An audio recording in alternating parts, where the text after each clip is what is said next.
Here's a build to try, the bad build, titled as such because you too can be a bad motherfucker when using this build. The weapons and skill points are designed in such a way to strike fear into the hearts of your enemies. Let's check out my skill points. In Mastermind under Controller, I get basic Forced Friendship and then Ace Confident and Partners in Crime. Jokers are a must-have for higher difficulties. Normally I'd recommend grabbing all the Joker skills, but this build is a little bit tight on skill points, so we'll have to make sacrifices in a few places. Stop over at Sharpshooter and grab basic Stable Shot, and then Ace Rifleman and Aggressive Reload. The increased zoom helps to eliminate targets at a distance, and reload speed skills are always useful. We're gonna stop off at Enforcer quickly to grab basic Scavenger under Ammo Specialist for those hard to reach ammo pouches. Now then, in Technician under Engineer, we're going to ace every single skill. You're only really here for Jack of all trades, however it's a good idea to get the rest of the skills just in case. In Ghost under Shinobo, get basic Chameleon and Ace Cleaner to clean up after a particularly messy job. In Silent Killer, get basic Second Wind, and then ace Optical Illusions, the Professional, and Specialized Killing. Silencer skills are a must-have for every build at all times. It is literally impossible to play the game without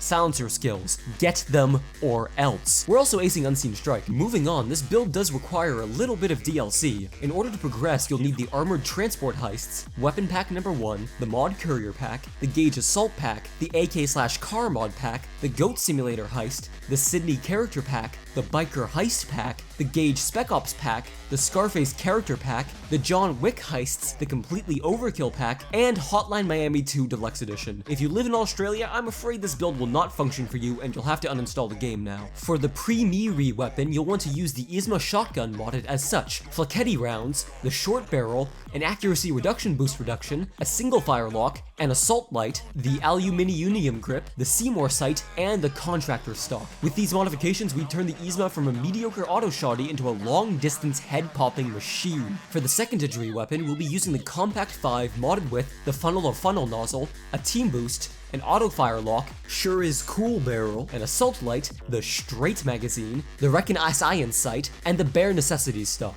This weapon is the ultimate advancement in Tacticool, bringing an interesting mix of concealment and high detection risk for both stealth and loud jobs alike. Your melee weapon has to be the Carpenter's Delight to pound the final nail into the coffin of this build, but you know, in a good way. Your deployables will obviously be the armor bag in the Prima Donna slot and body bag cases in the secondary.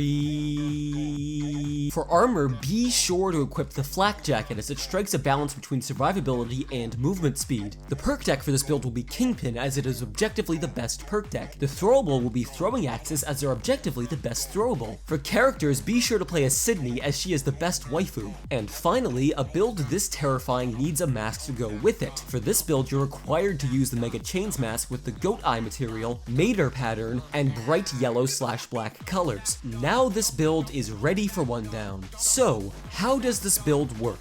Good question.